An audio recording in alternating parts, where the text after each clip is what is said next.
आवाज़ की दुनिया के दोस्तों, आज मैं फिर वही टॉपिक लेके आया हूँ, आस्था और उसके तर्क। अब देखिए, हर इंसान में, चाहे वो बड़ा हो चाहे छोटा हो, चाहे अमीर हो चाहे गरीब हो, सबके अंदर एक आस्था है। किसी को धन की आस्था है, किसी को भक्ति की आस्था है, किसी को औलाद की आस्था है। आस्था हर इंसान में है। उसी पर मैं आपको एक बात बता रहा हूँ। मैं एक घर में गया। मेरे घर क्या, मेरा एक दोस्त था, उसके बड़े आग्रह पर मैं उसके घर गया। घर जाने के बाद में हॉल में जब बैठा, वहाँ उनके दादाजी बैठे हुए थे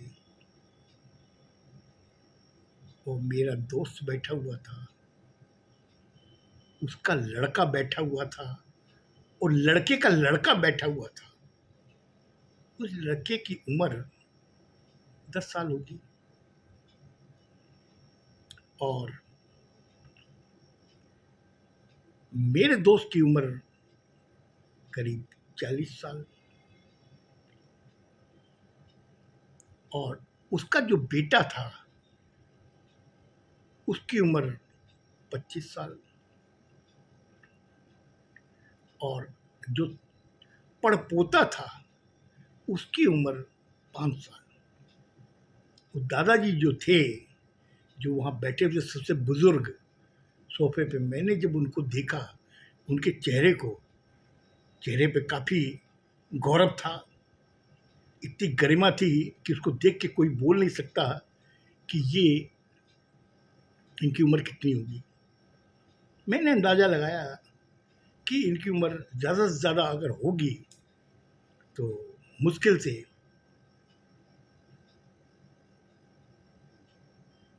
70 साल, 71 साल।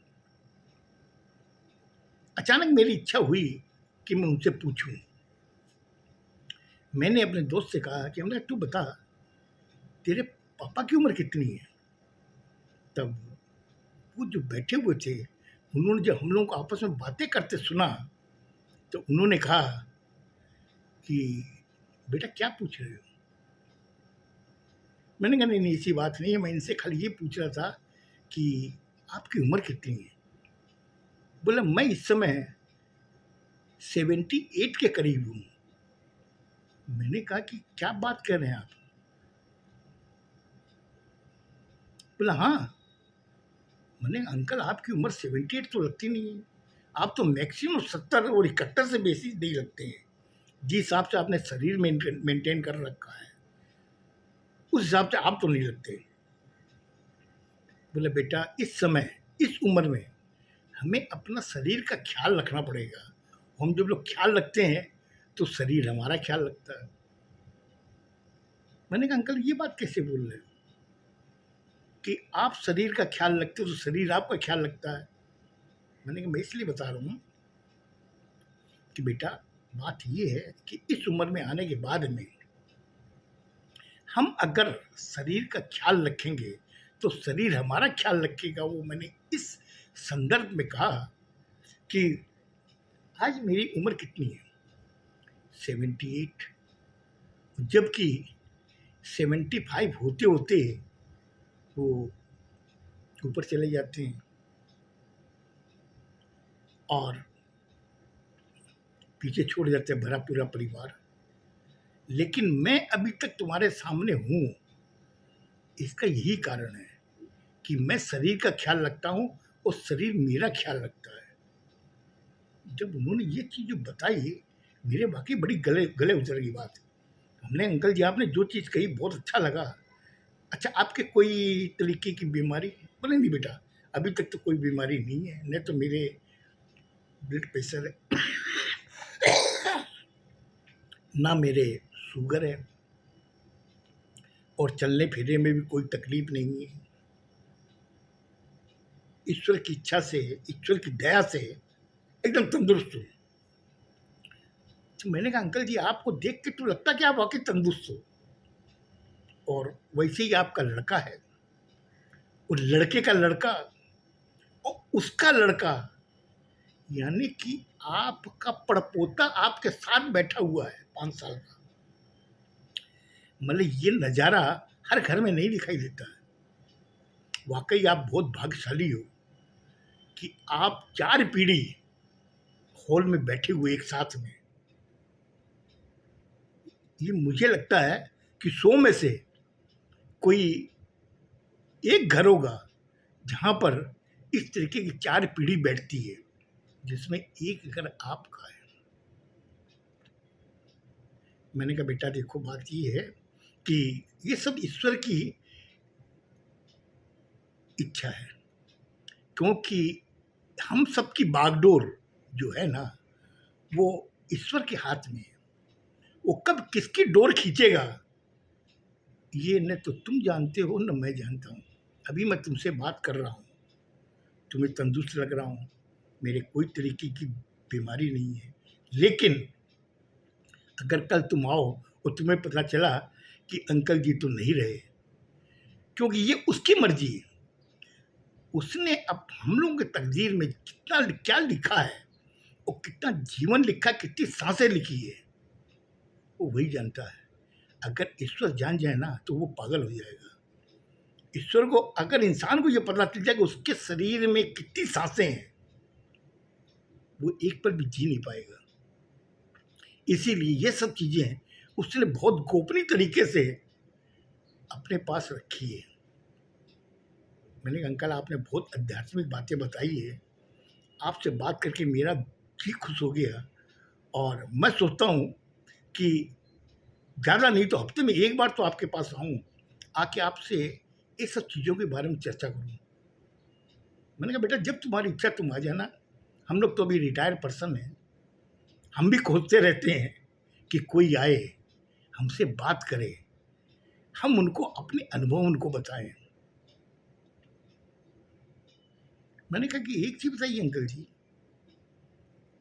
ये जो चौथी पीढ़ी आपके साथ बैठी हुई है उसको देख के आपको कैसा लग रहा है? मैंने कहा ये जब हुआ ना तो मेरी उम्र 10 साल और बढ़ गई। मैंने कहा अंकल जी ये क्या बात बोल रहे हैं? बोला हाँ, जब किसी इंसान के पड़ पोता होता है उसकी उम्र ऑटोमेटिक बढ़ जाती है, क्योंकि उसे मालूम है कि ये जो है ना बच्चा, ये मुझे सोने की चिड़ी चढ़ाएगा। सोने की सीढ़ी? बोला हाँ बेटा, ये हमारे हिंदू समाज में दिया हुआ है, हमारे संस्कारों में ये है कि अगर किसी इंसान के पड़पोता होता है और वो देख ले उसे तो वो सोने की सीढ़ी चढ़ता है। मैंने कहा साहब अंकल जी मेरे समझ में नहीं आपकी बात है, आप क्या बोलना चाहते हो?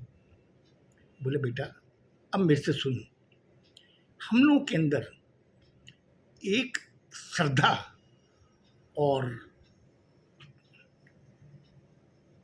एक तो श्रद्धा होती है और एक हम लोग के अंदर ख्वाहिशें होती है,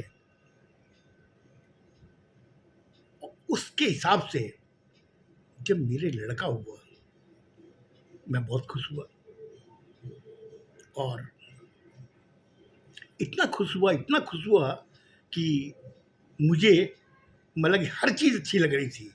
अगर कोई गलत कर रहा तो भी मुझे अच्छा लग रहा था, और कोई सही कर रहा तो भी मुझे अच्छा लग रहा था। उसके बाद में जब मेरे पोता हुआ उसमें तो खुशी का मेरा कोई ठिकाना नहीं था कि मेरा पोता हुआ है, कि जो मैंने ज़िंदगी में नहीं किया वो मेरा पोता करेगा, और मैंने उस पर सारा अपना प्यार निछावर कर दिया। उसके बाद में जब पोते के जब लड़का हुआ उस समय आपको तुम्हें एक बात बताता हूँ कि एक सज्जन ने फ़ोन किया कि साहब कैसे हैं? मैंने कहा ठीक हूँ। बोले कि आपके सुना है पड़पोता हुआ। हमने कहा हो हुआ ना।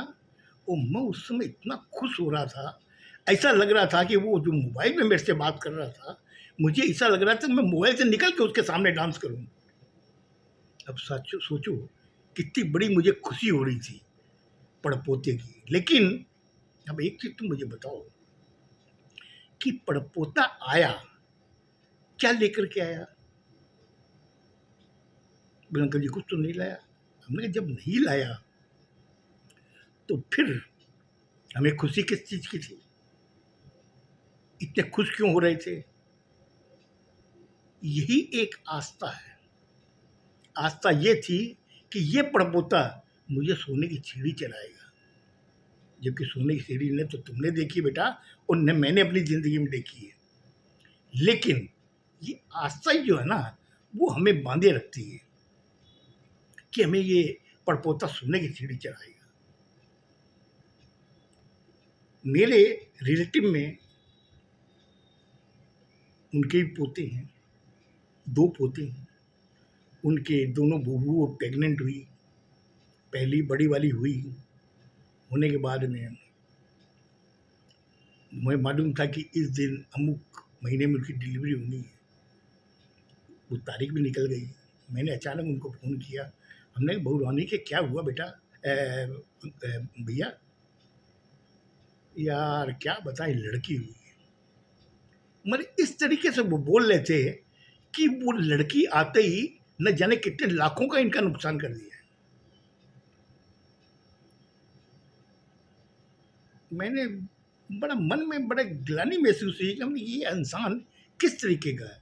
ये इंसान की बात सोच नहीं है, ये हमारी आस्था है।